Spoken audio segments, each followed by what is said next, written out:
everyone. Marl in the building. It's the Blueprint. We're live right now. This is not pre-recorded, yeah? Come here, bruv. Always a blessing. Yes, always a blessing. Always a blessing. Always a blessing. See Always a blessing. my fellow neighbour, Essex Yes. neighbour. We won't say exactly what town, but some of you will know that. Marl, it's lovely to see you, my brother. Man. Definitely, always a blessing. We've got some. We're gonna be laughing. There's gonna be some sadness as well, because obviously we lost a lot of people this year. Yeah, man. And we've got Fats.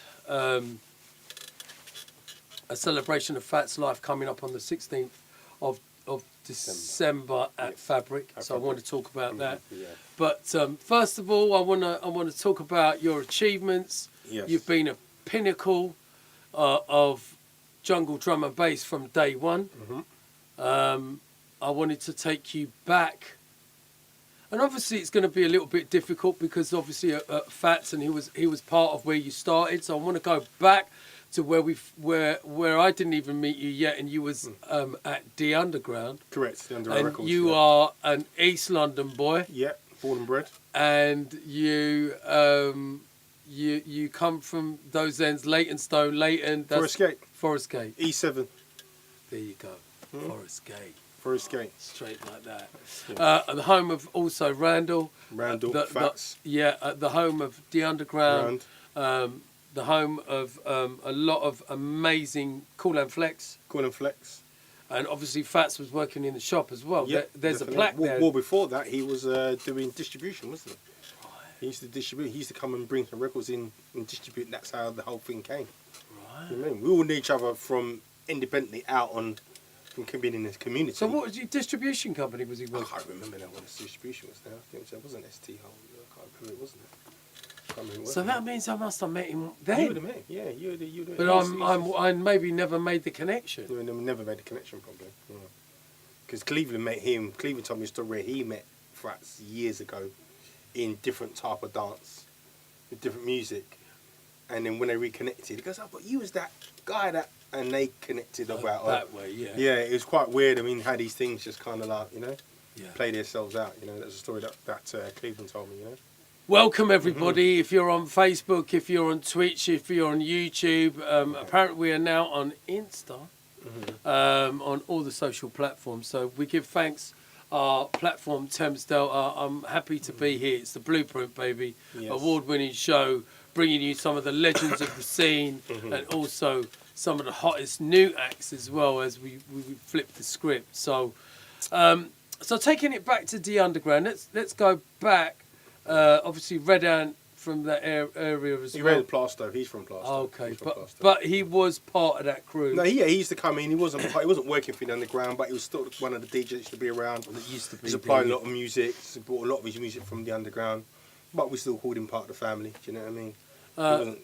Tell us about your history and how you grew up, and what your first introduction to after 88, 89, when you first started to be ingrained in the whole jungle scene. Well, I mean, basically, Forest Gate was a very musical area. There's a lot of sound systems from King Original, which do Footsie. Footsie, he was out there now doing all the grime stuff with D-Double and stuff like that. D-Double's from Forest Gate, Footsie's from Forest Gate. I mean, his dad was King Original, had Funkadelic Sound, a lot of these, sounds that was in the area. So we was constantly, absorbed with so much music, street music, toasting. You know what I mean? So it weren't MCing in the way we know it today. That came from the reggae sound systems, from people toasting. Now today they do their own version of toasting, but they call it MCing. And spitting bars. You know what I'm trying to say? Bar spitters, eh? Bar spitters. But no, we're just in a really influential area. That just was engrossed in a lot of music. We came through the whole thing from our parents being into reggae, ska, reggae, lovers rock, coming through all that stuff with all the disco music, all the soul music, you know what I'm saying, mixed with probably jazz and stuff like that. And we all grew up in households that our parents or older siblings were also into music, and that's how we kind of evolved and found ourselves. You know what I'm saying? So it was really weird. I was watching the thing on Instagram yesterday with Louis Vega. and people might have seen it, where he's in the studio jamming with someone for guitar. He must have been trying to, record somebody playing. They're playing a track called Dancing Out of Space. I don't know if you know Dancing Out of Space. Yeah, cool. So I got the original 12. There you go. Original, you know. Original. Dun, dun, dun, dun. Dun, dun, dun, dun, dun, dun, dun. Yeah, like some disco thing. Disco thing. Yeah. But if you look at stuff like he's in there and he's got this guy, like jamming over the top of it, recording that guy, getting those influences. So it's just interesting when you hear a track like that. Now I'm thinking that was probably my first introduction to electronic music. Dancing That Space. That's a track that my dad had in his collection. And when you actually listen to that track, to me that's like the first part of drum and bass. Because they've got the wobbly bass, like it's underwater, all the strings, quartets that are going off, sounds that are, you know what I mean, pinning all over the place. I think, and the way it's constructed. Yeah, I think when amazing. I heard Patrick Cowley's remix of Donna Summer, I Feel Love, and that was in the 80s. That was when, because that was a bit before, because that was the disco Outer Space. That was the same time as like Boney M, disco. But what I'm saying is, when I heard that and when I heard Blue Monday, those were two life-changing things. I was like, raw. Yeah. How did they get that? How did they get that sound? Yeah, exactly. You know, how did they make? And Brass Construction is another massive band. Come on. I'm trying to say, and these are the influences that you're coming through. 100%. And I think I'm so blessed. In a couple of weeks, I'm doing a soul rare groove jazz set, and I'm warming up for Soul to Soul Jazzy event. Fantastic. But I'm going back to my roots, because I feel sometimes the lack of faith and the lack of what's going on in today's electronic music. There's no substance to it, because they're not listening. You have to go back to go forward. Yes, you see what I'm saying? Totally, And you can't just be influenced by us, because it doesn't stop there. Yeah, that's no. Do you see what I'm saying? Then there's a barrier. Yes. So I think there's clearly a generation of writers, young writers, that are in a block right now. And what I would say to you is 100% go back, listen to some rare groove, soul, jazz, some Detroit techno. Yes. Get inspired, and then go back in the studio. And then go back to the studio and make some music. And make Do you some know music. what I'm saying? Yeah, exactly. Because our generation, say from 30 up, 30, 40 and 50, we are so enriched with some of those beautiful classic sounds. music. Yeah. Classic and that's music, been able to give us a pot to enrich us, to play the music that we play and make the music that we play. Yes, exactly. I want to say a couple of things to you now. Randall, as we all know, is too hot to handle, and he was one of the pioneering DJs that used to get fed a lot of music. He was the new kid on the block, if you like, from our generation, that was the master technician on the decks, would make two tunes sound as one. One, correct. But I've got to say, Marley, when you was playing at Metalheads, I used to think, my God, because obviously you got schooled up in that. Definitely, that camp. totally, yeah, of course. And obviously he was your peer at that time. 100%. He was the guy that you looked up to. Totally. And when I used to hear you mix, I used to have to say, "Bomba Ross, brothers on fire." Exactly. See my vocals up in hell. Sorry, excuse me. But my God, the mixing that you do. But there was no cheating then, was there? You had to use turntables with pitches and use your fingers and wet your finger. You know what I mean? Slow it down. You don't know about wet your finger quickly. And There does seem. I'll tell you a funny story. Bigging up everybody in the feed right now. I actually played in America a couple of weeks ago, and someone had set the decks on sync. Okay. And you're I'm not calling no names, and I ain't even calling the city that I was in, but it was on sync. Right? So I'm playing, and I can't mix. I can't, for the life of me. I'm like, what is going on with these decks? It's a strange feeling. Then suddenly the record speeded up, and I was like, damn, like I'm in trouble. Like right now, man's in trouble. Right, man's on the 3000s. I'm in trouble. There's a live band in front of me, and I'm not feeling happy right now. I just want to roll out two tunes. Then I had to switch the decks off and on, because the problem is when There's something called a master. You just double click. Yeah, no, but not only that. No, on the 3000s, you see, because it's AI blood. So what it's doing is it's reading the hard drive or the USB. Oh, because you want as soon as I put my hard drive you've done a hard drive, not stick. Okay, using a hard drive. Okay. and then it would just throw everything out. Okay. And then I was like, man's in trouble. So, and then the guy was like, yeah, I just eject it. I was like, do not eject it, bro. Yeah, yes. So we took the syncs off. We went back to vinyl, and it took the machine 20 minutes to register what I was doing. Really? And a couple of times it speeded up. Yeah. A couple of times it wouldn't load. So I had to keep my cool and I have to say to myself, oh, God bless. Yeah. Like, I hope I don't have to stop everything and start it again. You should have just gone back to Channel 1 days, innit, and just play one record at a time, I've done that as well. I have done that as well. Well, in the old days, 92, 93, 94. One deck's not working, a little just go on to telepathy. it. Yeah, one A deck's little not working. telepathy on one of them jungle dances. It has happened. Yeah. The thing's Turns not out not working. working. It's all shabbing. And Yeah, like, yeah, here right. we go. One Here deck. we go. Something's broke. But I want to go back to the underground. How old was you? So you're a teenager at school. You're being absorbed by dad's music. You're being absorbed by your environment. Yes. You're being absorbed by black culture. It's all Yes. around you. Yeah. What was your first? Who did you meet first when you went to the underground? Obviously, you was just going there buying records. No, so first. the first influence in getting into actually wanting to DJ was my sister having a party. And if everyone knows DJ Connie, do you know DJ Connie? Remember from Leighton? You do know DJ when you see him. He's from Leighton. Okay. I'm just going to say. He used to be in the sound. It was my sister's 21st. I'm 13 years of age. They set up 4 decks, 1200s in my mum's front room. And I've gone like, yes. Just what you said, I went, wow. I ain't seen this before. This is amazing. And just the way there was glistering with the sunlight coming through and it was just glistering. I was thinking, that just looks amazing. Silver decks. Those Silver originals decks. were all Original silver. 1200s. Yeah. And that said to me, that day I said, I want to DJ. And from that day, it's just funny how you just said it to yourself, planting that seed, and before you know it, so in your subconscious comes to your forefront, and now look what you're doing. You're trying to say, like, you know. And that was the first point where I actually said, that's what I actually want to do. And because I was always loved cars, I loved football, and I loved music. Those are my 3 passions, sort of thing, you know. And so going through, and then a lot of us had little sound systems. So if you look on my Instagram, it's me in my bedroom at the age of 15 with turntables. You know what I'm trying to say? Graphics. You know what I mean? Tape deck, mixer. You know what I mean? Preamp. You know what I mean? Proper amp. You know what I mean? And a stack from the bottom, from the floor to the ceiling. I'm 15 years of age. I've got a sound system in my bedroom. And that's how we kind of all grew. So it wasn't even getting to the record shop. We was already doing this before the record shop even come. This was already ingrained in us. You know what I'm saying? And I'm one of the younger ones. I'm hanging around with everyone that's older. Randall's age and my brother's age and my sister's age.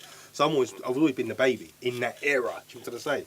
So it was good coming through. So when the time the record shop came, it was like I was really in the flow, because the time the record shop came, we was already playing at Fun City in 90. Yeah, just a little bit. That record shop was there, and then that kind of comes slightly after, to tell the truth. The rest of it was kind of 91. So 92, late 91, 92, we started playing at Fun City, okay. That's when I first saw you, saw Rap. Yeah, I mean, a few other guys. Yeah, I mean, Groove, Fab, and all that used to come, because it was every Friday night. You was a regular. You know what I'm saying? Well, that was the back end of 88, 89. Yeah. But so this is like we'd 91, been residents 92. at Astoria. Yes. So it was Fabio, Groove Rider, Frost, Brian, me. Yeah. There was Matthew B, Yes. Frank T, Yeah. Daniel and Rochelle, Yes. DJ Rap. Yeah, I remember Daniel Rochelle as well. They were there, yeah. And then there was a few. Gashay was there as Yes, well. I don't remember Gash. He wasn't resident, No, I but didn't there remember was Gashay. 4 or 5 of us that were resident. Yeah. Matthew was resident, and obviously I had the Friday night, the Saturday night Yeah. spot, Yeah. Sunday night at Limelight, Limelight, yes. and then Sunday mornings, Sunday afternoon, and then Sunday night we used to go Ealing Broadway. Ealing Broad, only Ealing Broad. So I remember Fun City. Yeah, Fun City. Going downstairs. Where was that? That was Tottenham Court Road. That's right. Going downstairs. Yeah, That's yeah. Tintin and Sebastian and Tintin. Exactly. Tintin. Tintin. Oh. So you see Tintin now, he hit me up the other day. Big up Tintin, you know. I big up DJ Face, because I saw him outside Rain Darts the other day, and I was like, did you play? He went, yeah, I played, and I took a photo of him. I haven't posted it yet. Yeah. A couple of photos over the weekend. Wow, look at that. So as you bring them names. So now you're talking energy, Yes. Biology, Yeah. Weekend World, Exactly, Tarquin, all yeah, them, exactly. man. So we had Legends, yeah. the brothers that used to run that. I Yeah. forgot their name now, but it'll come back to me. But yeah, that was the kind of still coming out of house and going into early rave hardcore. Yeah, Yeah, and jungle. 91, 92. And jungle, when the jungle samples were coming Yeah, in coming to the in. hardcore. Yeah, to with the same. still with a 4/4. It's funny because I listened to a couple of tunes I'd done in 91, 92, which was that June tune, Too Much, and then I also did the remix of Orbital, and that got signed to Orbital, and that's the thing that bossed me when Ryder started playing. Playing It still had the 4/4, 4/4, but yeah. still the darkness that was Yeah, going exactly. on. That was going on. You know what I'm trying to say. Wow. So that was the intro. That's what got me introed into this whole really thing that was going on. And then the record shop was there at the same time. We was buying records from the record shop, and it was just easy because where I lived and where I grew up, I used to walk past the record shop every day, all the time. And so obviously I'd left school by then. Do you know what I'm trying to say? Just left school by then. But prior to it, that's the route I would always be up and down all the time. Because John Reel to Reel Yes. used to come and serve me records. Yes. And I'm sure he used to work with Ash Attack at Heaven. Yeah, That's where we first met That's where them. we first met, yeah. And yeah, Ash yeah. Attack was 16 then. 16 then, Because yeah. John was already in there doing Yes. selling glow sticks and All records sorts, and all stuff, tape yeah, packs yeah, and yeah. do you know what I mean? Yeah, Like exactly, that was yeah. the early. I started working at the workshop more like 93. I wasn't working in the beginning. You know, just say you had Wacko and a few other guys working there. That was always around, but I knew Randall from school. You know, because Randall was a hot DJ from school, the hip hop, cutting it all up. So that was always, he was always So a what school technician. did you used to go St to? Bonaventures. We call it St Don's, but really it's called St Bon's. Jermaine Defoe went to our school and Chris Hewton went to our schools. There's Really? A few other little faces that went to the school. You know what I mean? A little bit of claim to fame. So how old is the difference between you two? Oh, we're all 10 years different, so I think, yeah, Chris Hewton's probably 10 years older than me. And how old? Jermaine And Defoe's what, 10 was years you younger in the than me. same year as Rand? No, Randall's like 4 or 5 years older than me. Okay. You know what I mean? 4 or 5 years old. Randall's a year above my brother. You know what I'm saying? Okay. His brother. Do you know what I mean? But Rand used to come to the club, you know what I mean, like school club, and play music and stuff like that. And that's how we got influenced. Man's mashing at the hip hop, like cold DJ. You know what I'm saying? So it was inevitable. Whatever What was he going to would go happen, on to do, they were yeah. going to do. So even this whole thing about Randall too hot to handle, going to Paradise Club, that was always on the cards. Whatever you gave gave Rand, he was always going to turn. Yeah, it into he just turn it into interpreted something it. mystical. Yeah, it was the first time that you would hear a different type of blend. Yes. You know, Very it was mystical. like when you go back to Matthew B and he Yeah. was 16 and you would listen to him at a story and you would just be like, what is this? Like, this dude. Yeah. Like, Yeah. Do you see what I'm saying? Yeah. You'd just be So we had- listening we to had him and you'd co- be thinking, how is he able to draw these tunes? So obviously went on to do Leo and Bushwhacker and has Yes. become a phenomenal name Yeah, now. within house But music. do you So remember- Matthew, if you're out there, we love you, brother. Do you remember And- Rhythm Doctor though? Yeah. Rhythm Doctor was a cold DJ. Yeah. I mean, Randall and Rhythm Doctor were quite tight.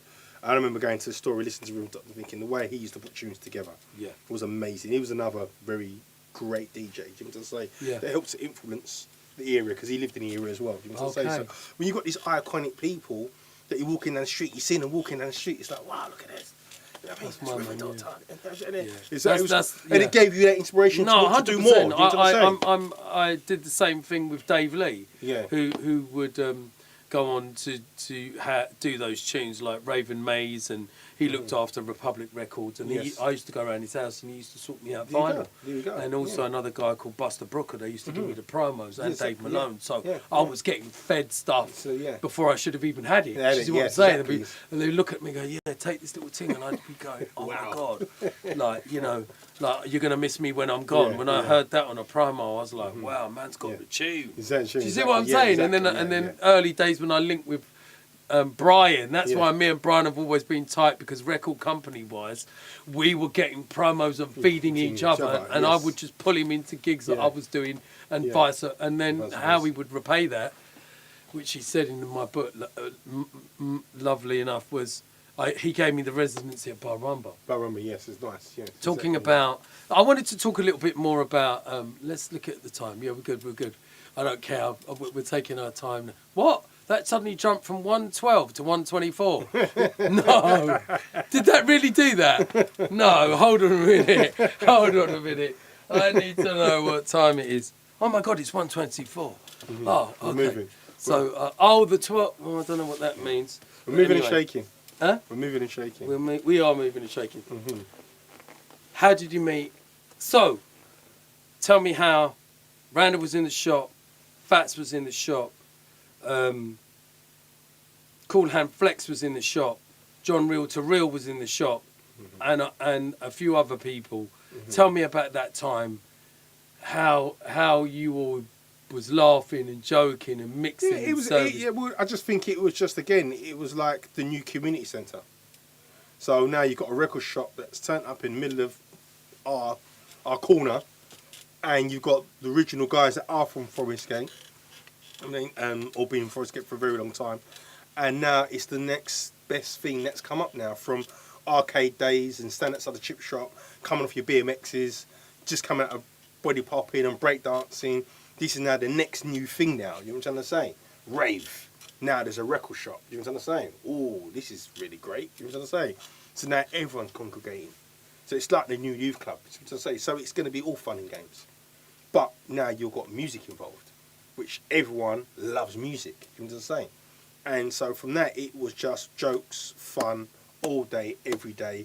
Flex in the back, Uncle in the back, Mike in the back, always in the studio making tunes. Randall popping in and out of there making bits and pieces. And then it was a magnet for a lot of people. So from when Randall started getting on the road and was DJing a lot, and from AWOL days and stuff like that, and then going around to all these raves, we'd promote the shop. Come down to the shop, come down to the shop, come down to the shop. So before you know it, all the DJs and everyone just like yourself, you guys say come down to the black market, come down to everyone. So we used to go through the underground, used to come to yourselves as well. And everyone used to come down to the shop and hear us. So Gary used to always come down, Mickey came down, NSD used to always hang out there, you know what I'm saying, come like his new home, you know what I'm saying? Swanee, you know what I'm saying, used to always be down there, you know what I'm saying? Richie, Montana, that's obviously now with Tiny, was always down there, do you know what I mean? So there was a lot of people that used to pop in there. And it became a big family, do you know what I mean? What was the first dub plate that you ever heard? And I had dub plates before that. I had reggae dub plates from. But were you going to Music House? What was the first Music House dub plate? Before Music House, I had dub plates because my sister's boyfriend was in the sound. So I already had that. I was taking dub plates to school in my rucksack. Say, and then because it's iconic, it's quite weird. So King Regional Sound System, their sister, King Regional's sister, Layla, I think it's a sister. She owned the Rastafarian Community Centre next door to the record shop. So they was just promoting music, always promoting playing pool, the football. They had a football team, and they also had sound system in there, and they used to do instruments and dancing. So it was a great way to bring the community into this hub, so people could play music and find them. So just stuff another youth club. So I always used to take the dub plates to school, because on the way back from school I'd pop in there because I want to show off and say, like, right, hear this tune. Say, and if my sister's boyfriend, he used to be in the sound and cut dubs and stuff like that. So I was privy to dubs from before soul music thing come around. The first tracks first songs going to music would be for Randall. I mean, following Randall, Goldie was iconic them times, because what was great about Goldie as well is that he would go and cut his dubs. He'd engrave designs in here. I mean, if you got hold of any of those dub plates today, oh my God, would they be worth some money? Because the craft he put into design in the dub plate, you know, just and then give it to you. Do you know what I'm saying? It's like amazing. Like Randall and Groove, I've probably got the majority of them. Do you know what I'm saying? And he would always give Randall does. But yeah, my first exposure to music would have been for Randall taking it over there. You know what I mean? And that whole AWOL came in, very iconic time. Mm-hmm. I was playing at Paradise on a Friday. Mm-hmm. AWOL was on a Saturday. Yes. Big up JP. Mm-hmm. And also the whole world dance thing, how that came Fraternity. about. Yeah, yeah. The Lid airports, the raves, but then having AWOL way of life. Picking up Mickey Finn, Darren J, original DJs. Mm-hmm. I mean, that was an amazing time on a Saturday anyway. We used to do the Fridays. So there was jungle drum and bass. Mm-hmm. It was everywhere. And I played on the Friday. I used to play on the Friday. There you go. I used to play for Simon Hobart. I was resident because I used to do the marquee as well. Yeah. And I've been lucky enough to hit most of the residencies in London. Like Randall was resident at Laserdrome with us. Yes, correct. Yes. then they had the residency on the Saturday. We had the residency on the Friday. We were all at Hippodrome together. Exactly, yes. We were all at Moving Shadow together. Correct, yes. Do you see what I'm saying? Yes, So all of these iconic spots in London were covered. Even like what you were saying, taking it back to the Fridays where we met you at Fun City. Yeah. It was the same names that you were seeing, like it already ingrained. Do you know what I mean? Yes. Because we'd already been house DJs. Then, I mean, we could talk about AWOL and how the tunes got broken there, like how many nights and how Randall and Kenny and Darren and Mickey and also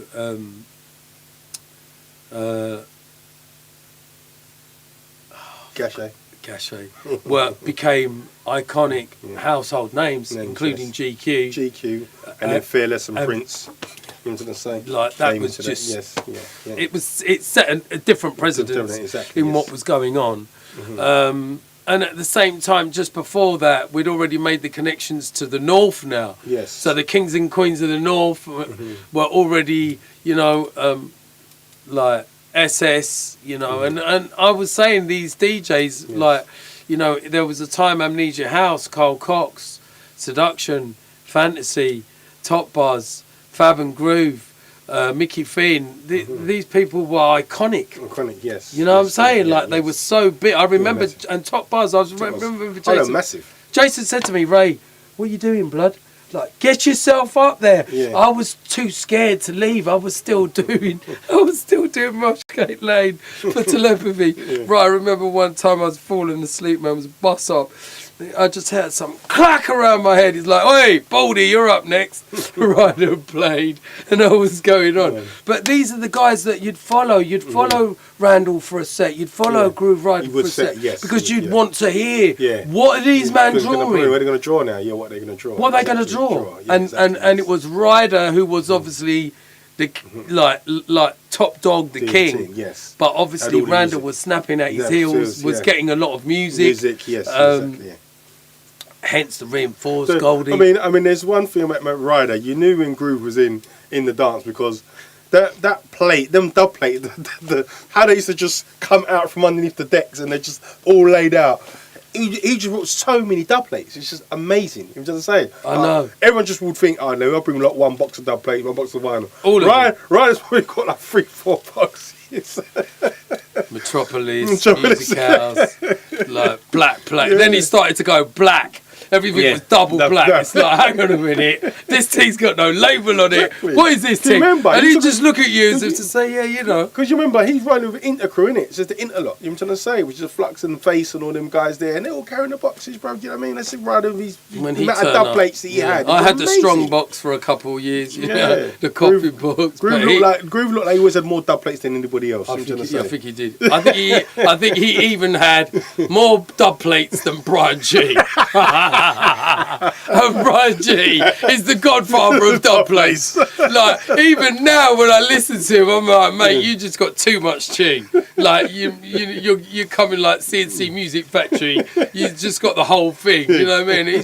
He drew. Every time I'm with him, I'm just like, you're the godfather of plates. No one can even argue that. But going from that iconic, and do you know what? I just don't feel that I'm giving it justice, so I want to apologise because this is our life. This is our we lived it, we breathed it. We're now middle-aged men. Well, I am. And we're still breathing it. I mean, going back to the record shops, we won't go spin off too quickly. So it was really good.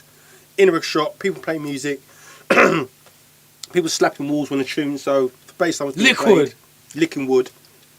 It's at the same licking wood to Paradise Club, licking wood again when Randall's doing mixing, 2 tunes together, and that's when the whole thing came out about rewind the whole mix. That's where this whole thing came from, because GQ said, "Randall, bring back the whole mix," and that's where that started. When everybody started running it and started the whole mix again. What Andy does now, because Andy was very influenced by the Tunker. He was always even Andy, like being the warm-up DJ. I remember him. At Telepathy, and I remember him doing his graphs. And actually, I remember Randall going to me, he gave me a white label of 31 seconds and went, Yeah. Ray, this tune's going to be big, you know. Big, yeah, And he yeah. gave me the test press. Yeah. And I played it, and I was like, oh my God, and Yeah. it went off. It went off, And yeah. then that was it. Andy yeah, never looked back really Never after looked that. after that. Yeah. So that's what kind of happened. So we that's where big that up, came from. we big up, and we give all the original man them. It was an iconic time to be making music, to be playing music, to be part of that. I remember all the chats that we used to have, but I'm fast forwarding now. So hold on, let me draw myself back. So end of an era. We move on to Blue Note. Mm-hmm. You were one of the residents at Blue Note. Blue Note spawned out of the back of AWOL. Yeah. Because AWOL stopped at Islington to Goldie then, and there was already a family, a community, going to AWOL all the time. So it was like, okay, what do we do next? Yeah, there's parties going on, you should say whatever, all over the place, but we haven't got our little community. So it was a perfect opportunity for then Goldie to establish the label in that way, which now let's give ourselves a platform where we can go and just keep testing ground for the music. That's when Blue Note came along. Out of that, I'm not too sure what the time scale was, how far afterwards, but it wasn't a million miles away afterwards. It stopped, and that was an iconic time. And that was an iconic time. And he started putting it, and it was again testing. Like AWOL was testing ground. People used to go and make tunes and come back, but then Blue Note became even more of a testing ground for the more obscure technical side of music, and how far do you want to push these boundaries? I'm trying to say. So now, it doesn't matter what you make, you're going to get some sort of appreciation if it's different. And that's what that was for. Well, you couldn't really get that anywhere else. I'm trying to say, you have to kind of have something that kind of people understood wherever else you played. Well, I think for the Metalheads brand and the Metalheads artist, it was a good experimenting, because we were still, it was happening all around. Yes. But that was quite a niche market. Yeah, and it was 150 to 200 people cap. Yes. So you had to be early. Super early. And the times that I'd gone there to watch Ryder play or Fabs play, there was yourself, there was Bailey, and there was Clarkey. Yes, correct. You were the residents Yes. on rotation to warm ups. Yes, and then it would be Fabio, it would be Ryder. Yes. And I think occasionally Goldie played, but he was more of a fan at that point, listening to the music. He hadn't really got onto the DJ thing. He just wanted to hear the tunes. He wanted to go in and then there was a few guests in between. Yes. But that's when it started to cross over into celebrity life. Yes. And there was a lot of outside people finding out what jungle was. Yes. But at that time, it was again another iconic moment and an iconic movement into what was happening and what was going on. And obviously then, at the same time, you're talking, 94, 95, the golden years of jungle, when the whole thing just exploded. And it was just, for us, it was national, international, and then became worldwide. Worldwide, yes, exactly. Well, even going back to the Blue Note thing, like chemistry and Storm were actually Kemi, love her to bitch. I'm just saying, we never forget you, man. Do you know what I mean? But they were really groundbreaking DJs at the time, because they were the only two women DJs that were actually playing that cutting edge music. Yeah. Everyone else was playing what they were playing. Do you know what I mean? But they were trying to still push those boundaries forward, and were really into the sound, because obviously, Kemi used to go with Goldie for many, many years, so they helped to support that label and that sound, and support Goldie where he was taking that sound and being part of that whole movement. So when you had that family together and bringing Loxy and Ink and then Cleveland turning up, you know what I'm saying, Injustice, and it just all started to grow more and more. Yeah. Dot Scott was always a fundamental part of it from the beginning. You know what I'm saying, Pesce was, you know what I'm saying, fundamental part, because these guys were producers. You know what I'm saying. DJs and making music and really groundbreaking music. I think with the likes of Photech, Source Direct, so, yes, Dillinger, Carl, Lemon, Us Lot, Reinforced Lot. Reinforced, it was that melting pot that and DJ Lee was there as well. Yeah, DJ Lee was there. Yeah, I've forgiven you, DJ Lee, bro. You're all good, bro. Usually, yeah. You know what I mean? Yeah. No, listen. Sometimes you fall out with people. Sometimes it's driven by stupidness, and sometimes it's driven by egos, and that's unfortunately where most people fall out. But it is what it is, isn't it? Do you know what I mean? Like, exactly. What was good about that? He was. I mean, even you got. I remember you playing at Hanover Ground.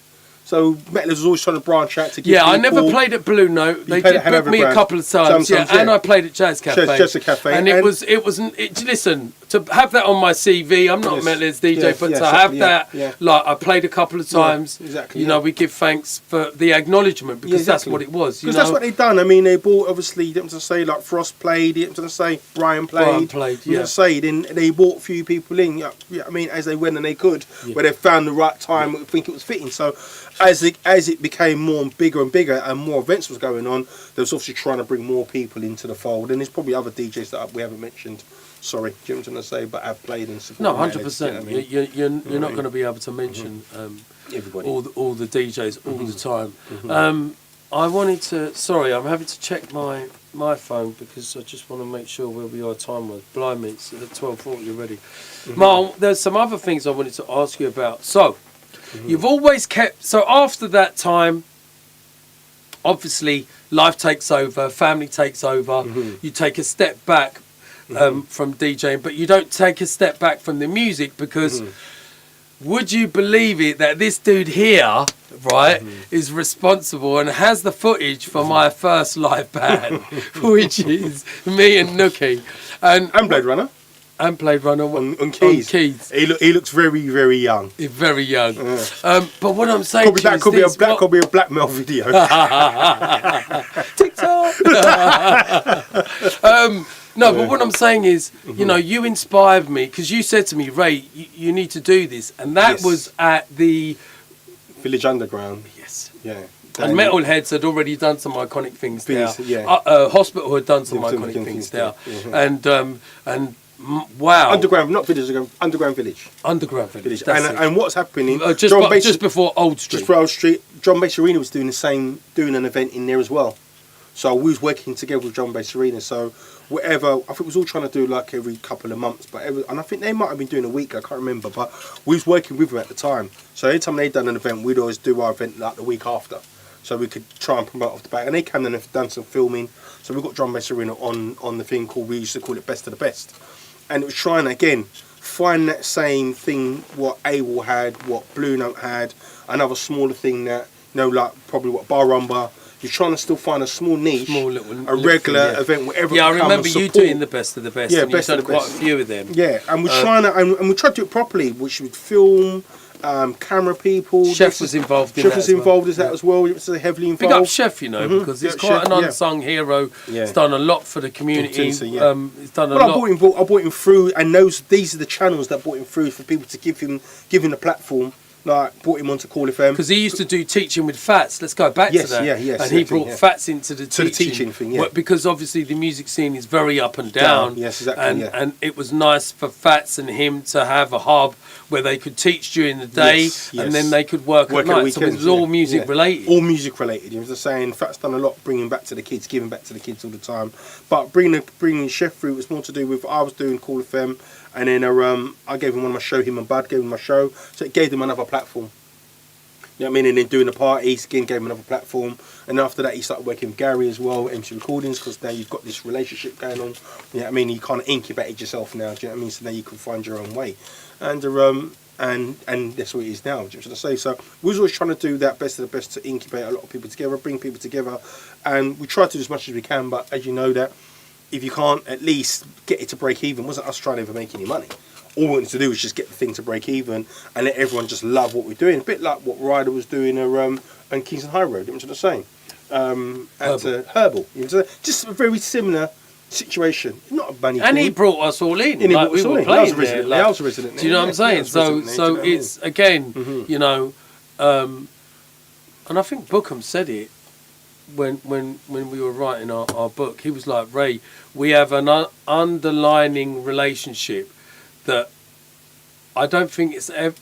How can you have so many people that grew up together. You're talking a good few hundred. Exactly, yes. That all are still connected. It's all connected. Do you know what I mean? Yeah, because whether you fall off or you can't, it's something that you can always come back to. Exactly. And you're always welcome. You can always start where you left off. Yes. Yeah, exactly. What an amazing time we've had, Marlon. I mean, on a personal level, you know my family, you know my trials, you know my tribulations, you know my personal circumstances as I do you. Sometimes the road is rocky, sometimes it shakes you, sometimes it could even break you. But we've managed to rise through that. Yes, I want to give you a hug. Yeah, bro. We're still standing, bro. You know what I mean? You're one of my closest people that I love and like has always been there. Yeah. And even like if I'm going wrong, you tell it, Ray. Yeah. What you doing? You know what I'm saying? But it's supposed to be, though, isn't it? It's supposed to be solid. but that's what I'm saying. And it takes a solid person to be solid. You, Pedro, Floyd, Soundman Antonio, Macca's, and also my friend Tanya, and a couple. And I'd say that's probably like, that's not even two hands. That's just about two hands. These are my go-to ride or die people that are just so 100%. You can go with with anything, whether it's family, whether it's life, whether it's depression, whether it's money, whether it's whatever, and they're just there, you know, like they're. Oh, and I've got to mention my friend Dean as well. So yeah, this year, Marlon, has been a very hard year for you, my friend. Like I don't want to touch too much, but you've had personal bereavements, and then obviously. With your family, so our condolences and our love is extended. And we love you. You're one of the strongest geezers I know, bruv. Trying to be, like mate, I'm telling you, if I could be after geezer, you are. I'll be happy with that. Exactly, and not only that, Marlon, I've got to say the way you sent Fats off. I've already told him, bruv, when I pop my clogs, and when I'm gone, it's on him, right? Because. What I realised that day is I didn't want to be sad. And when I went to the wake, I sat next to Fabs' missus, Charlotte. I didn't really know Charlotte, but I spent an hour and a half eating some of the best chicken and rice and macaroni and cheese.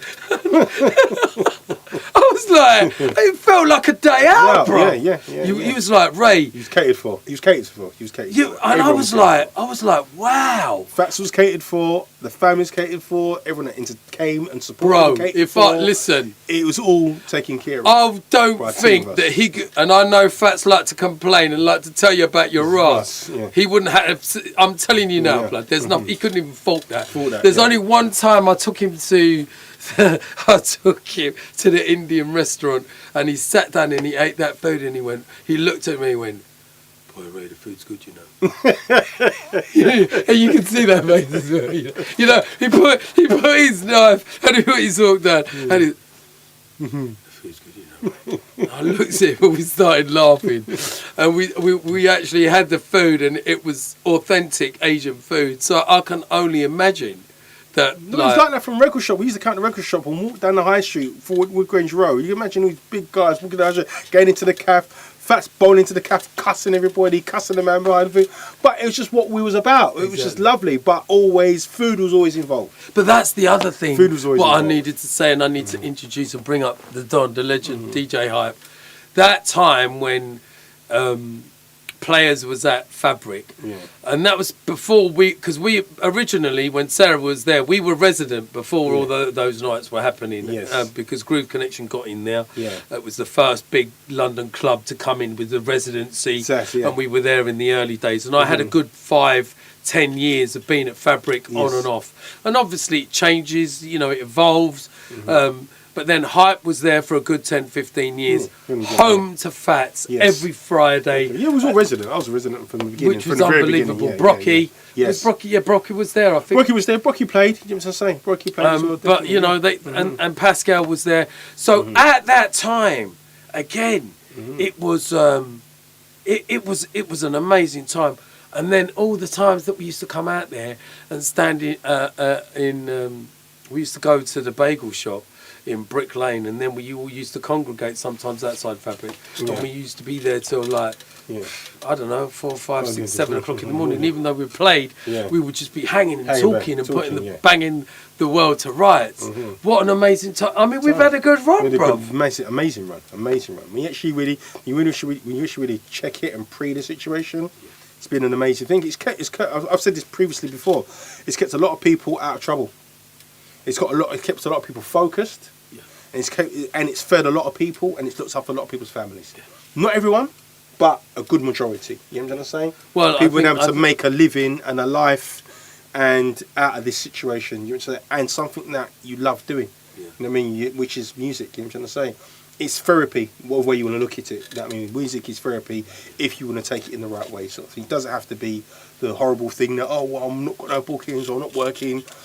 Go and do another job, get some money, and also and still come back and use your music in a nice way. Someone would always give you, even if you were feeling a little bit left out or wasn't really happening, man would bring you in or feed you some work. Well, we've all fed each other work over the years. You know, like wherever you can. You can't help everybody. But at the same time, you can't give everyone every single shot. No, but more than most, but you'll always brought a lot of people in with bring work. around. Yeah, exactly. 100%. Yeah. I've got to big up Kane. I've got to big up Mampy Swift, Cool Originals. Yes. I want to big up also some of the early DJs, producers, Remark, Busy B, Red Ant, Red One, Yes. Andy's right hand man, and who was the other guy that used to make tunes with Andy? Ant Marls.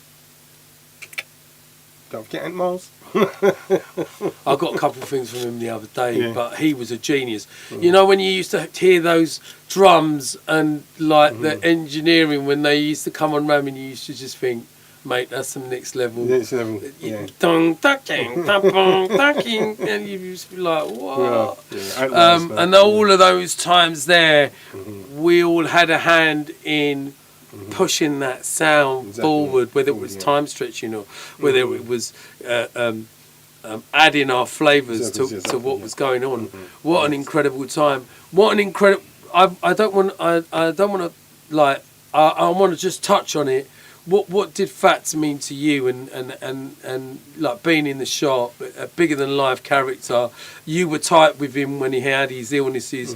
A lot of people don't know, but Marlon was always there in the background, was always helping, and also, you know, I have to mention Music House as well. Like it's been a rough few years, Leon, bro. Don't forget Leon. Yeah, I mean, Leon. What Leon? You know, Fats, you know what I mean? Leon, man. Like we lost a lot of people. And then you got Skibbs. You know what I'm trying to say? You know what I mean? And blessings to Skibbs as well. You know what I'm trying to say? It's just it just makes you feel emotional, and it makes you feel grateful to still be here. Exactly. Yeah. And I mean, I know even Shimon definitely brought that idea. You know what I mean? He had a Shimon's missus as well. Shimon's wife. Yeah. Yeah. I mean, so Oh it's my been a gosh, lot. Shimon, we love you, brother. Yeah, and man.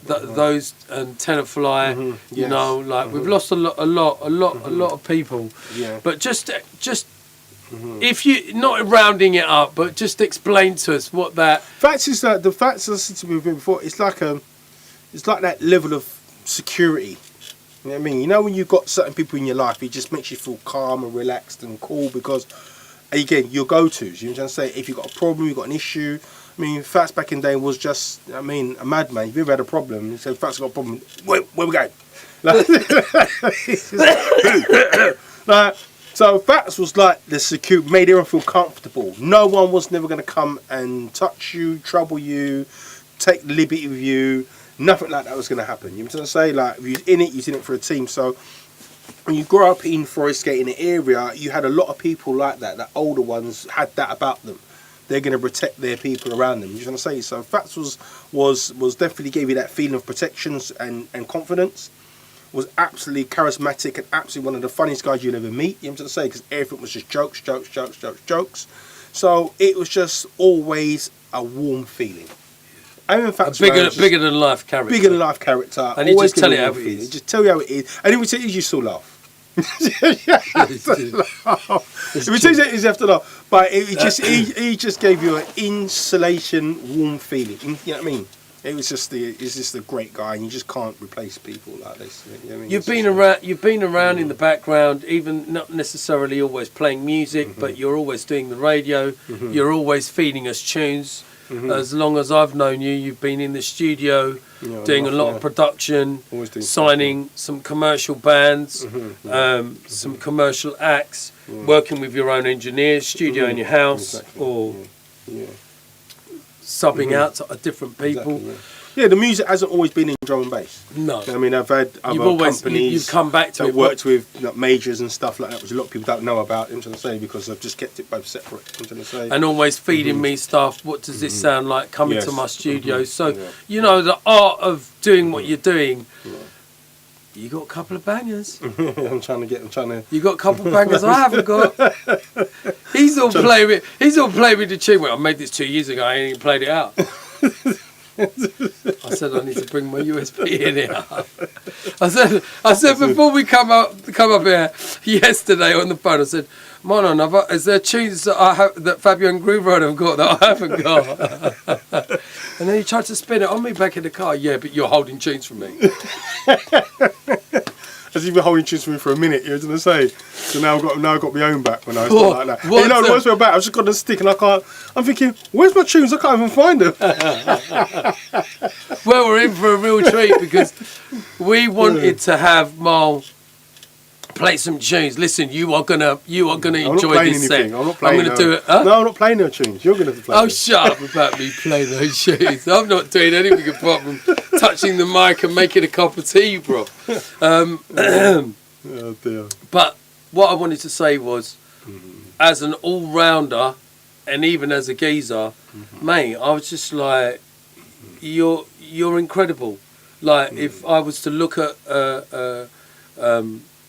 a man, a strong man, a dedicated man, a man who's a grafter.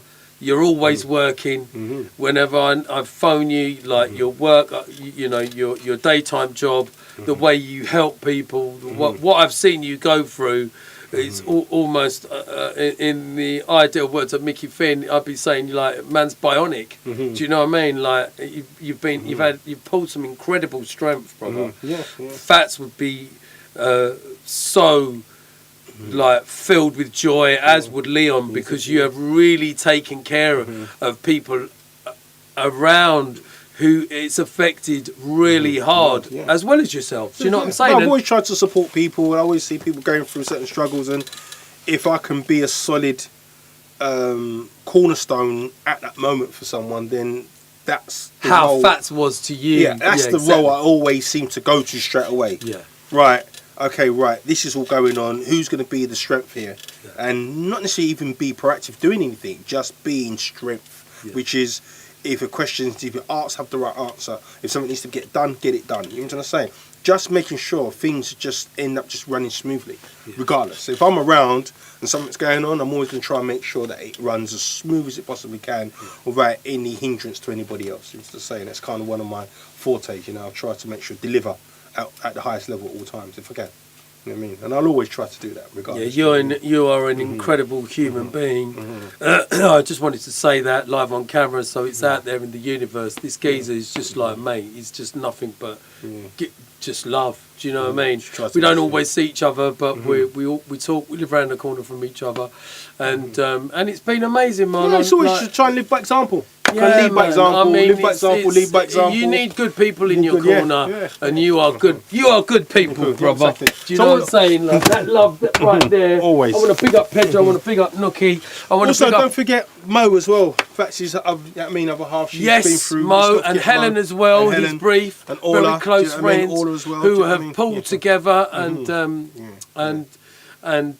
taken a lot upon their shoulders and to get things organised. I'm really looking forward to the 16th of December at Fabric. Yeah. Can you tell us the lineup? No. Not yet, nearly.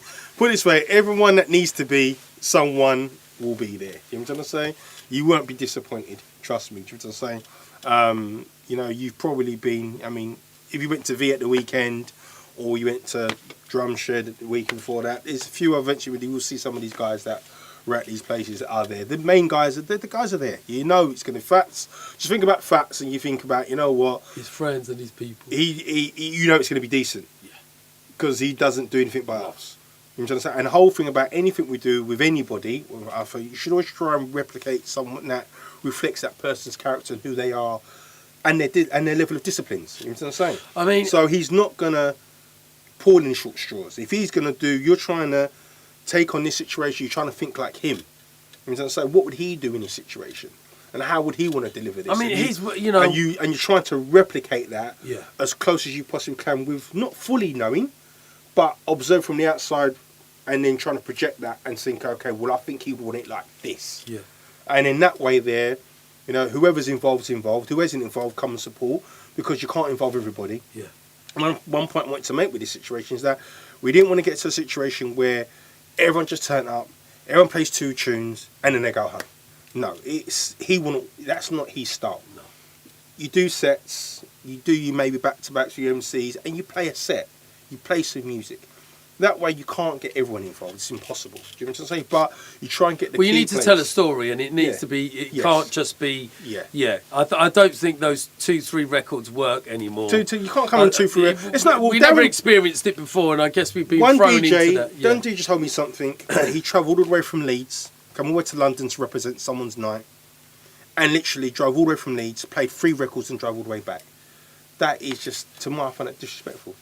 I mean, how can someone do more travelling, money, expenses, just to play 3 tunes to come back? I wouldn't.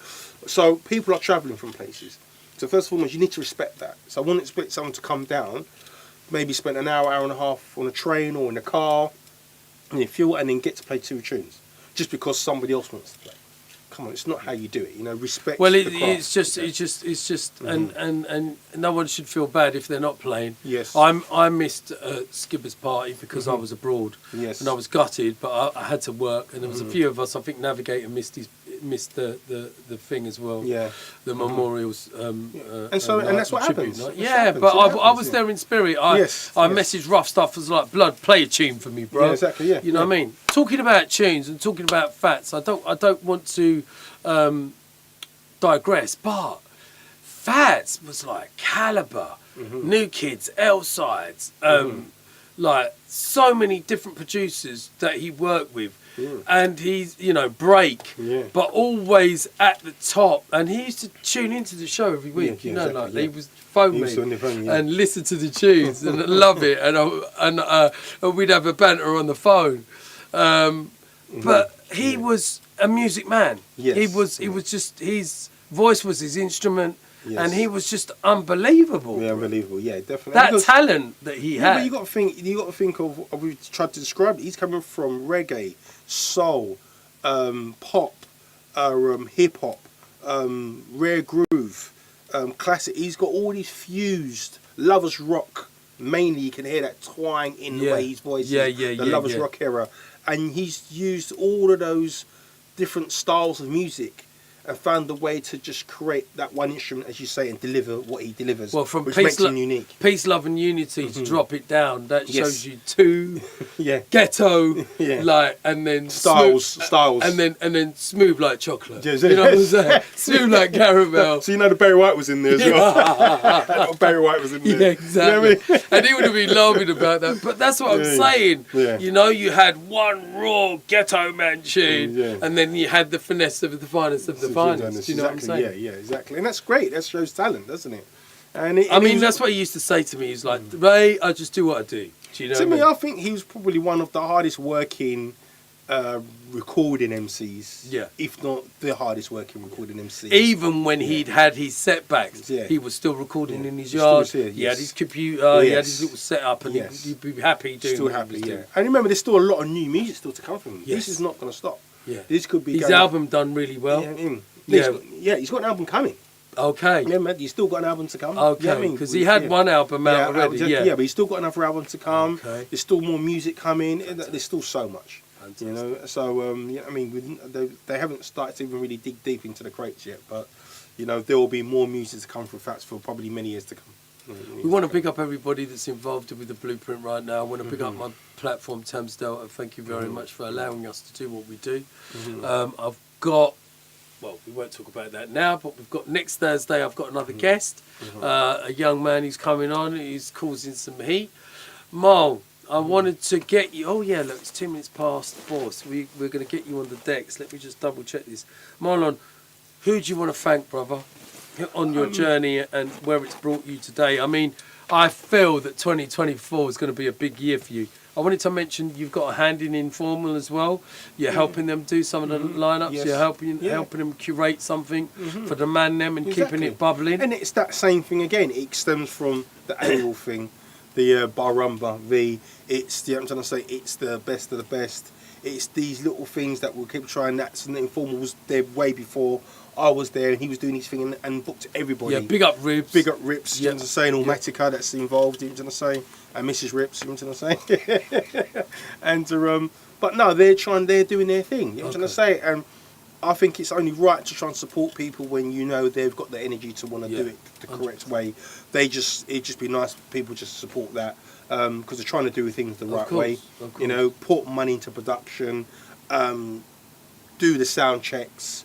Get the video guys in, do the camera guys, not just hire a venue, stick a DJ in and just play. No, they are actually putting some time, work and effort, even the way they do the adverts. You know what I'm trying to say? You can see some time and efforts going into this, you know what I'm trying to say? You know, this is some care, you know what I'm trying to say? Attention to detail as well, do you know what I mean? So, if we've left anyone out, we apologise. But who would you like to thank?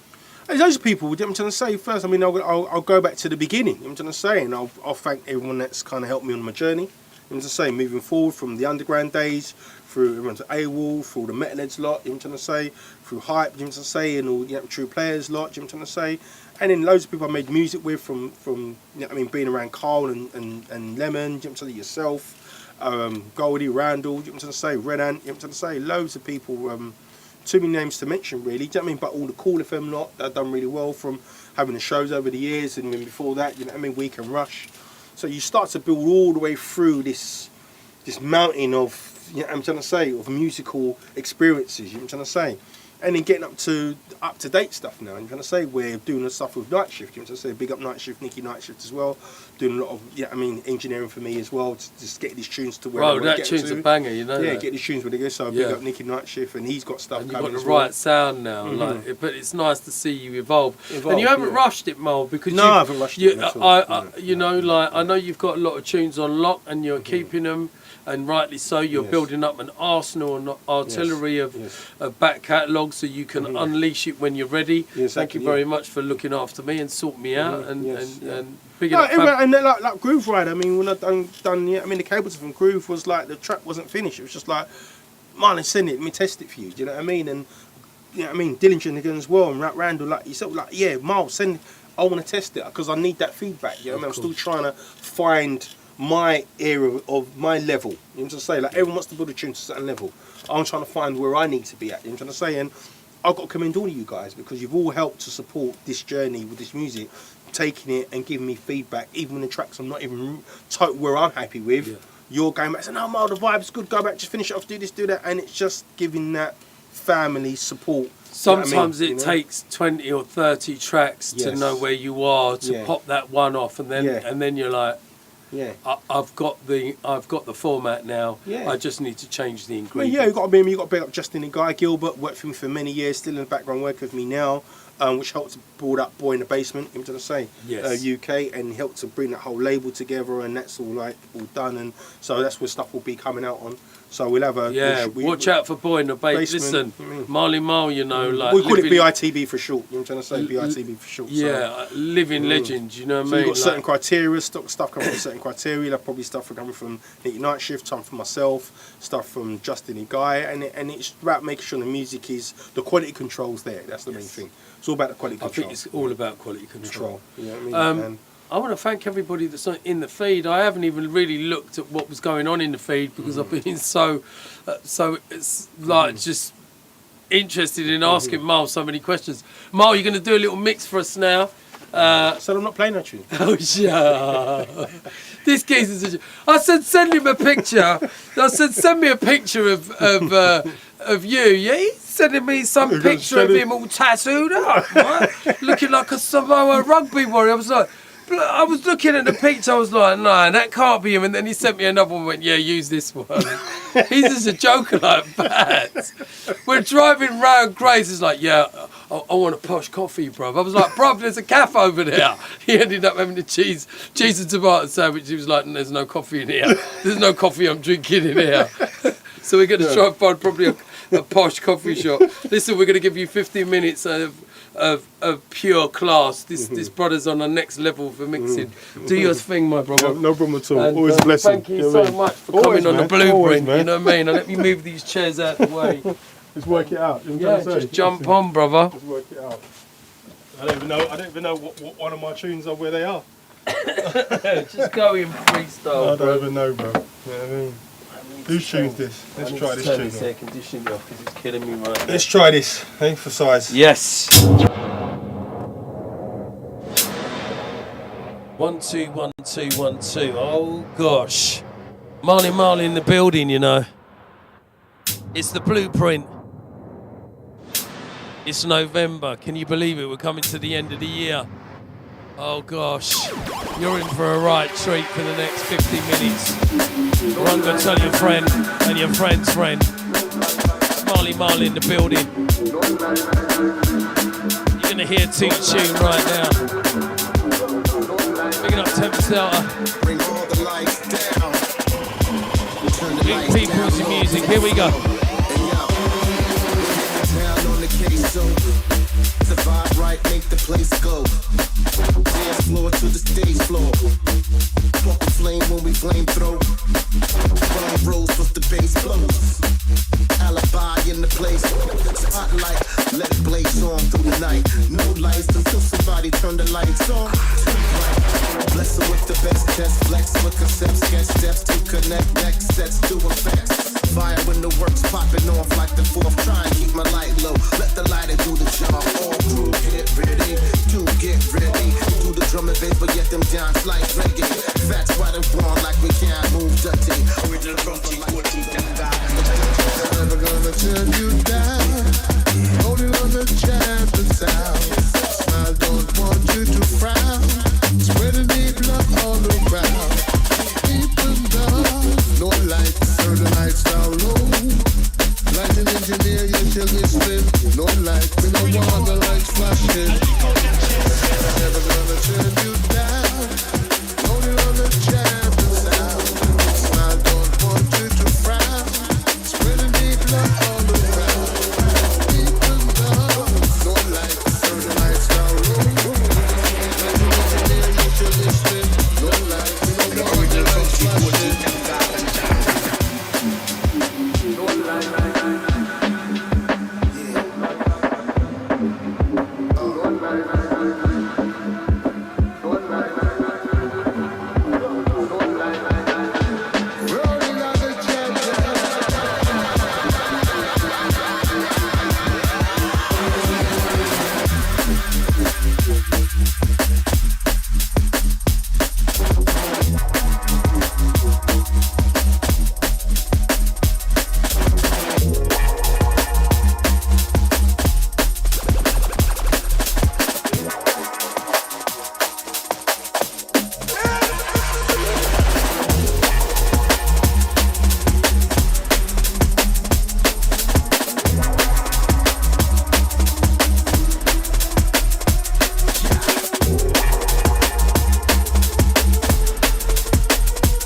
front teeth, gold teeth, and garganta.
only way out of the fire is through.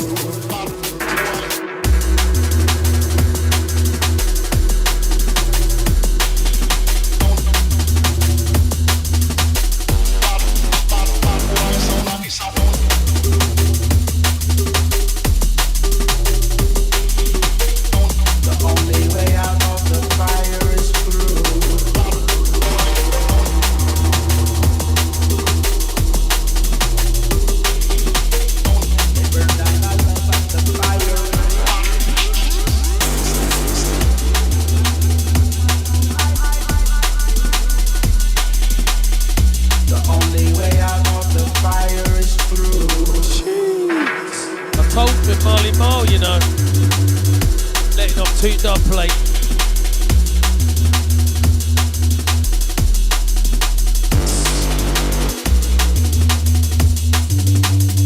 We roll out from one tune to the other. It's Marl.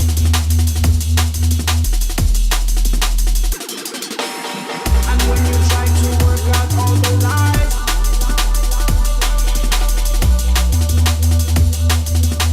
that sound like Blade Runner. Sound like Blade Runner. Is that Blade Runner? Jeez. they try to fool me and they try to fool you.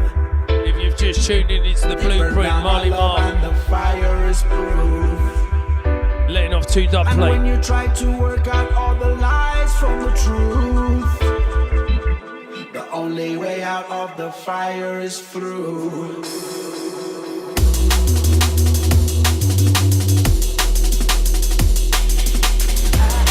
If you don't know, get to know. 30 years of Dread next year, XXX.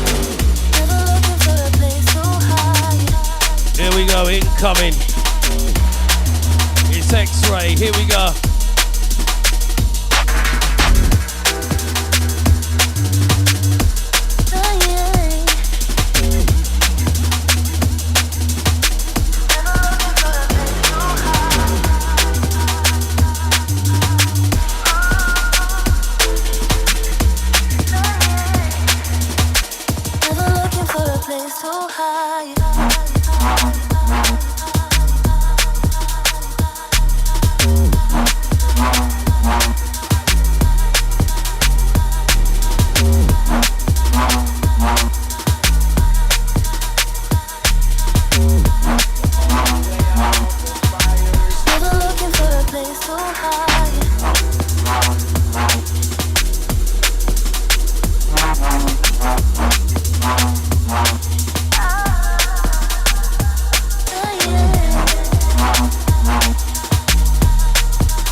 You're bad.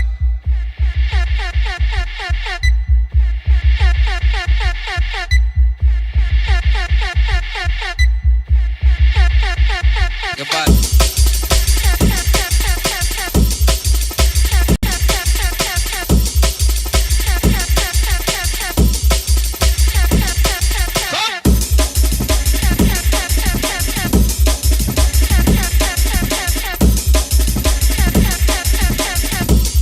Bridget, I've been busting this tune for a long time, you know. What? Aries, make some more tunes like this, blood. Some original jungle bit. Pull up that bomber ass tune there, my Bridget. So this one out to the GQ. Oh gosh. I come running out there, I was talking to Claire, you know. I used to play this tune all the time, you know what I mean? What? Picking up the original Born on a Road crew, Aries, is that you?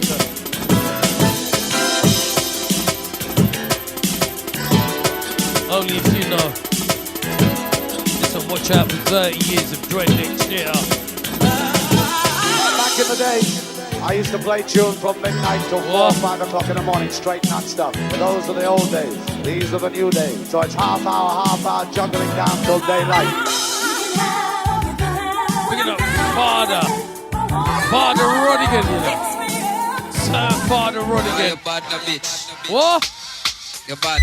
Give me some signal right now. I want some bare fire emojis. 3 fire emojis minimum. 3 fire emojis minimum. You're bad. Clarky, are you there, bro? Marl, setting the pace, letting off 2 tune. I want more fire emojis than that. Give me some more fire, more fire, more fire. X-ray here right now. Yeah, that's right, X-ray. Here we go. Send this one out to Fats looking down on us. Send this one out to Jason K looking down on us. Send this one out to the R.I.P. the Skipper looking down on us. Here we go. More fire emojis, please. Send this one out to Fabio and Groove Rider. We love you. Picking up the Randall, too hot to handle. Picking up the Kenny, Ken. Picking up my Dread Recordings family. More fire, I want the whole, let's light this place up, please.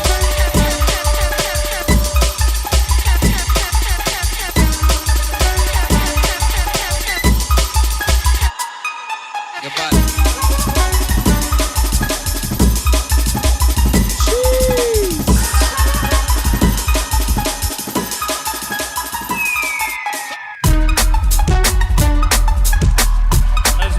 It up and we step it out. Dirty. Dirty like the bin.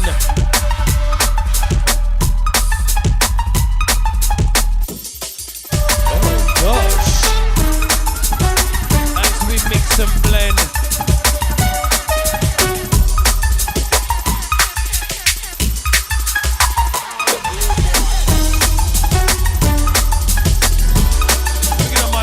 United Colours of Jungle.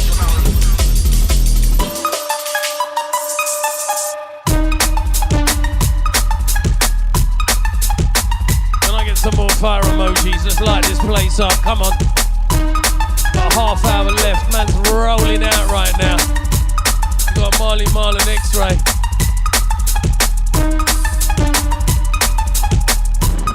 Man's on the left tip hard. Picking up our Thames Delta family.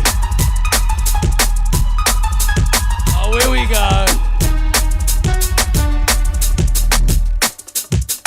This beat's nice.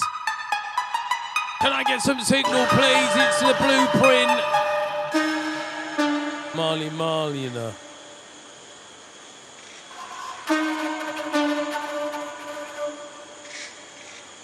You're feeling the vibe.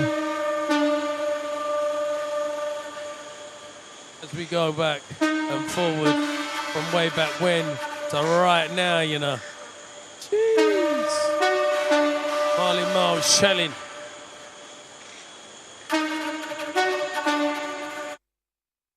Thank you. Picking up our informal family.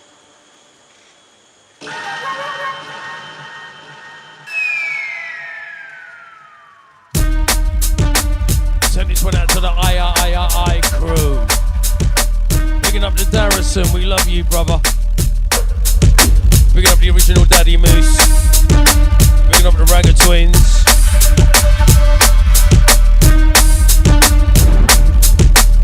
What?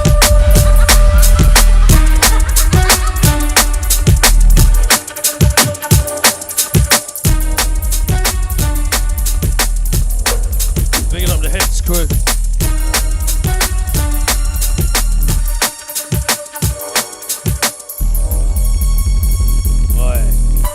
What? Original Dillinger. Incoming. Deep and deadly subs. Bringing up Lemon D, bringing up Valve. Bringing up the MB, bringing up Floyd Dice House Crew. Bringing up the Nookie, bringing up the Pedge. Bringing up my brethren Nicky Black Monkey, we love you. Bringing up the Mills. Oh gosh, is this the original or a remix?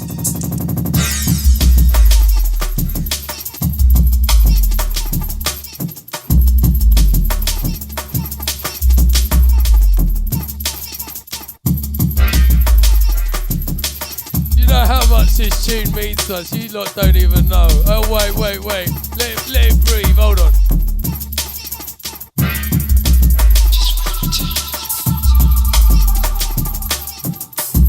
Game Over Foundation. Oh gosh. What a bomber ass tune it is. The original Dillinger. Here we go.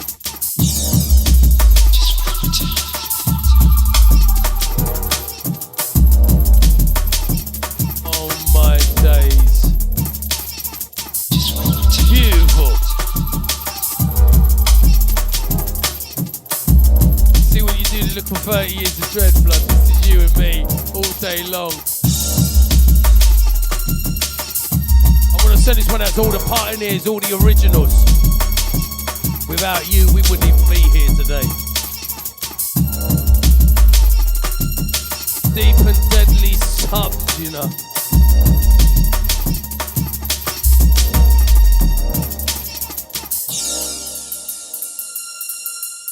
When you hear the soul in the music, then you hear the bass line, just takes you to another level, do you know what I'm saying? Oh gosh, I'm actually speechless. Send this one out to all the original AWOL crew. JP, we love you. That bit there.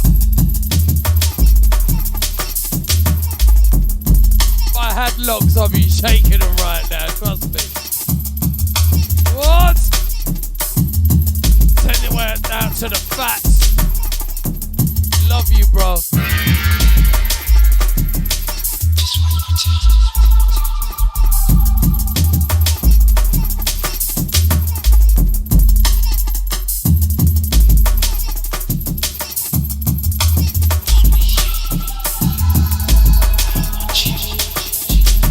Marl taking us back from way back when.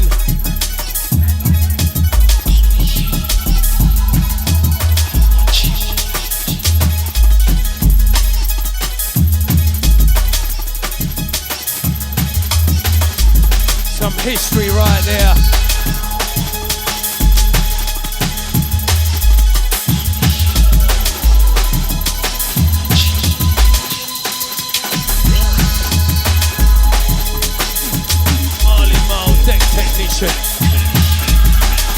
Grandmaster Jedi business.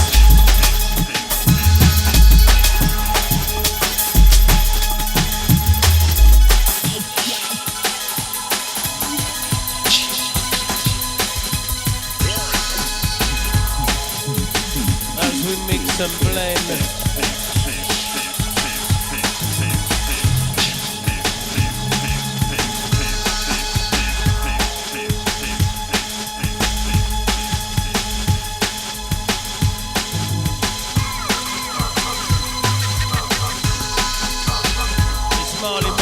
the blueprint.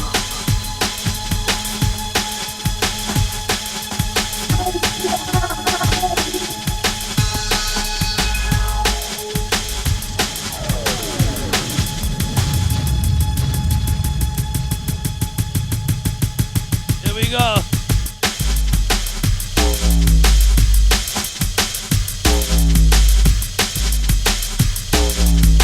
Picking up the original Bristol crew.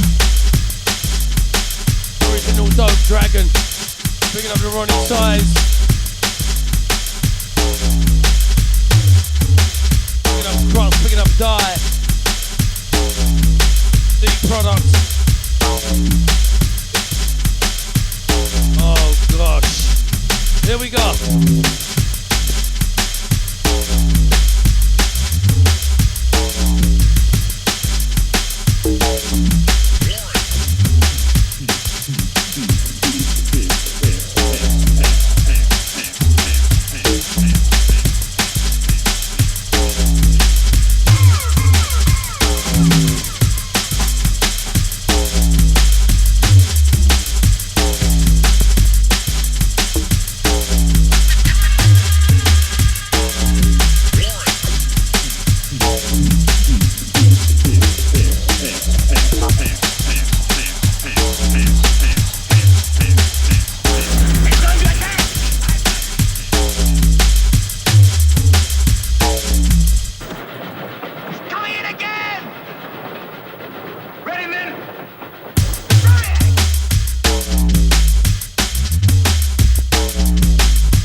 minutes left as we roll it out on the blueprint.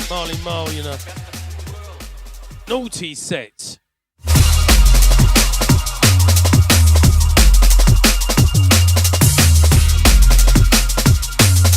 Picking up all the original foundation.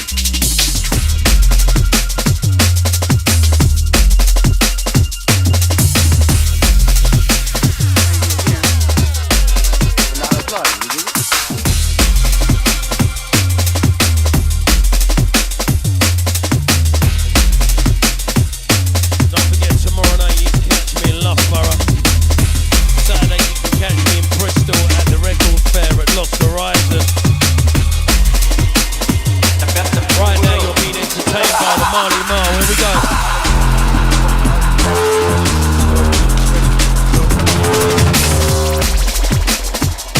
As we mix and blend.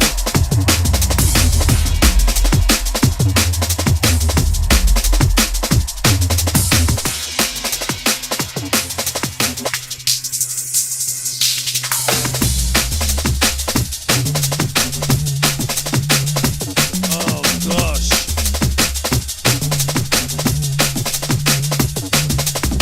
Our big recordings crew, picking up our full cycle crew, Dope Dragons crew, picking up the Philip Blanc crew, all the originals, here we go.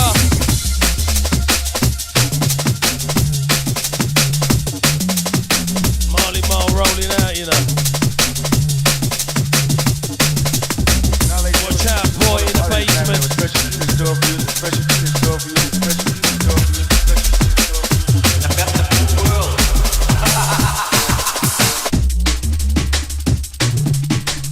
Big tune. Send this one out to Cross.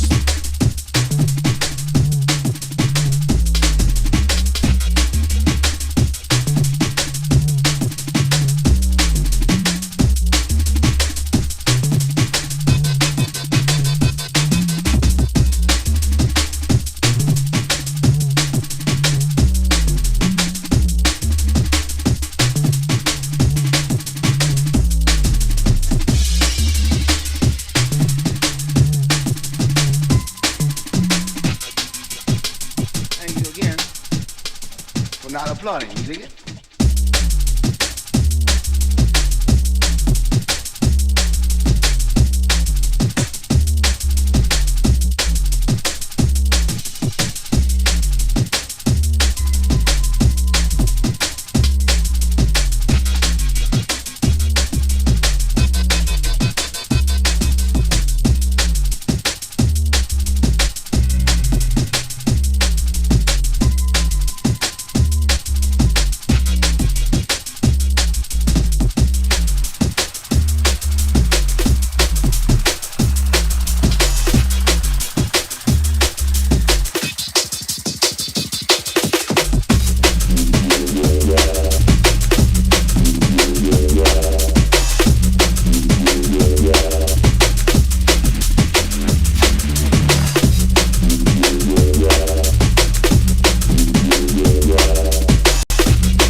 gosh, here we go.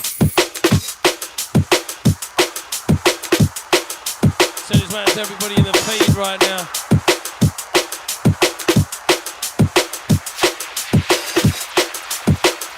Last 10 coming up.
Rainy days, sunny, one lump sum, blue chips and checks so I can play.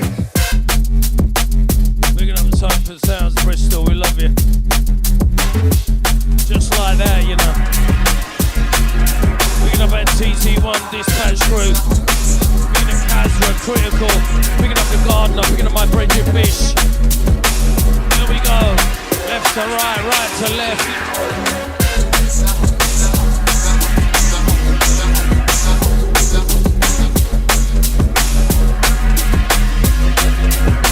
I told you like you was in for a treat.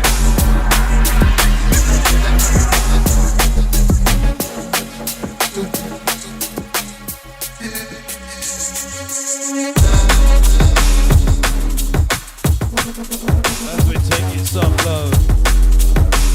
Send this one out to the hype.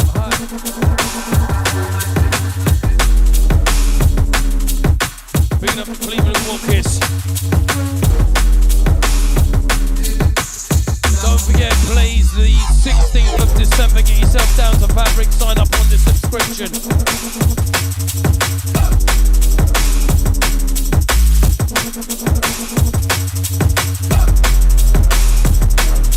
This is the original, the Blueprint radio show.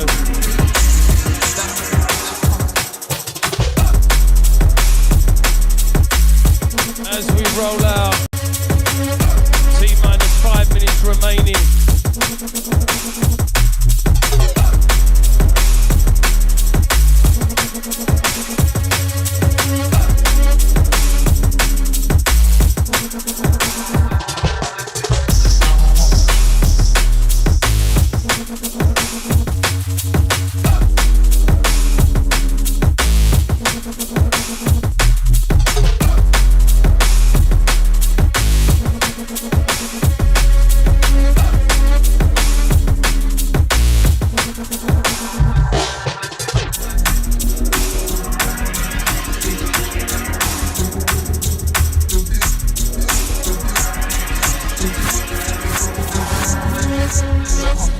Marl, you know. I told you he was in for a treat.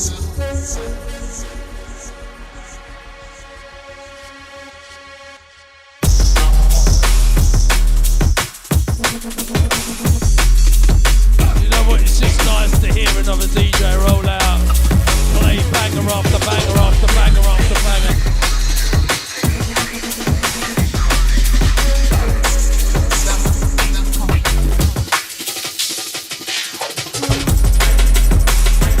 Take you back, right back.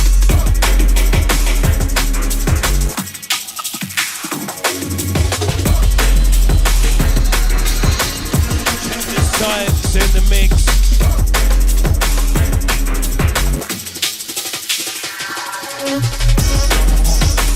As we mix and blend it, roll and defend it. It's Marl.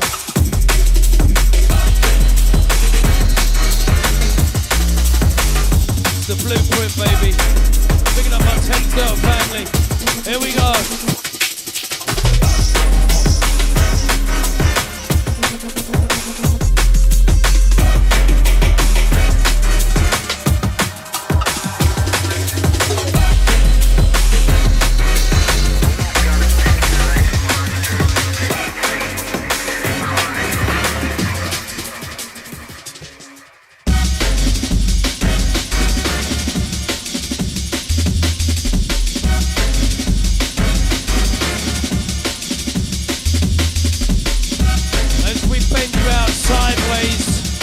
Some places and amen. Marl rolling out.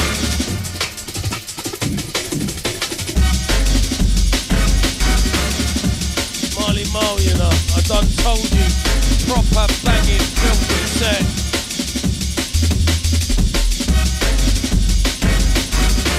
Mixing on point, you know.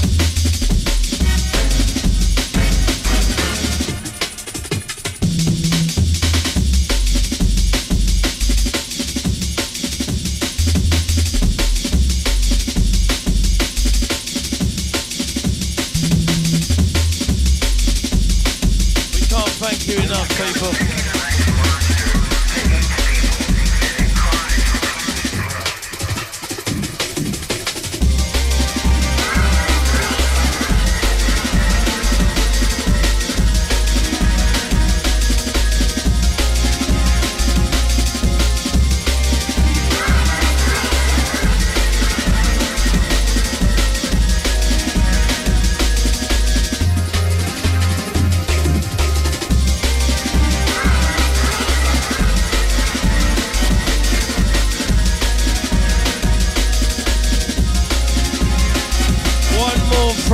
you know.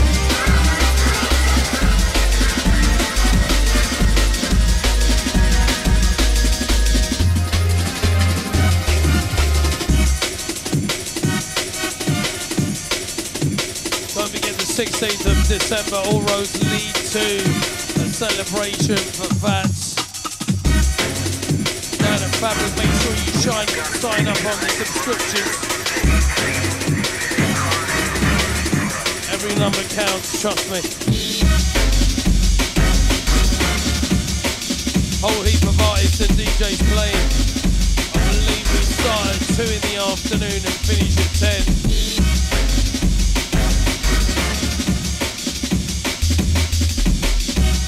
It's Marley Marl when we draw the last tune.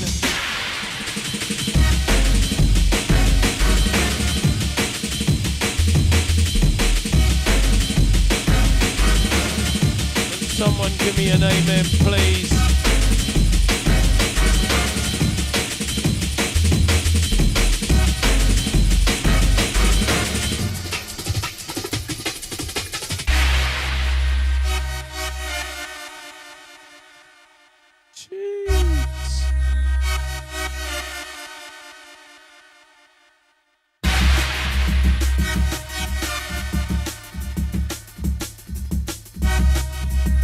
Another amen from my brothers and sisters, trust me. One more from us. Thank you for the love, people. It's been the blueprint.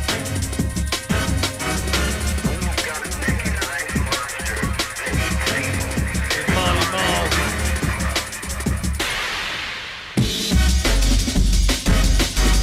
Don't forget you can catch Marley in Cool FM.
Standing ovation for this brother, Marley Marl, you know. One more tune coming in right now.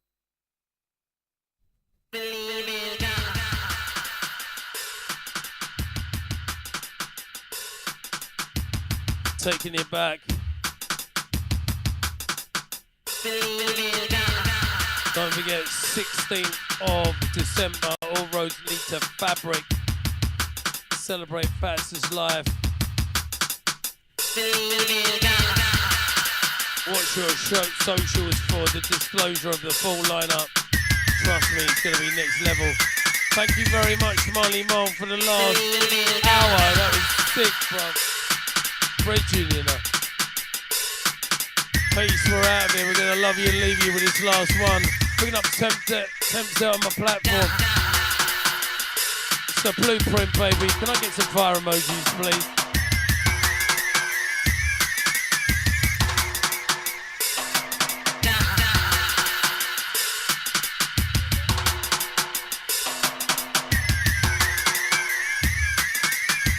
Peace, we're out.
Angel.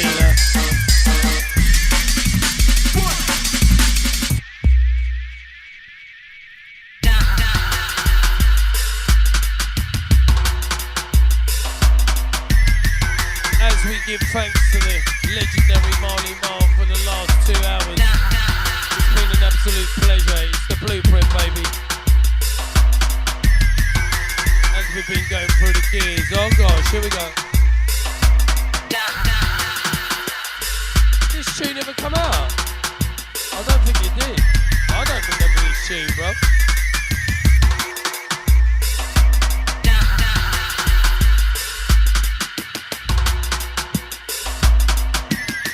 As we stand to attention, peace, we're out of here.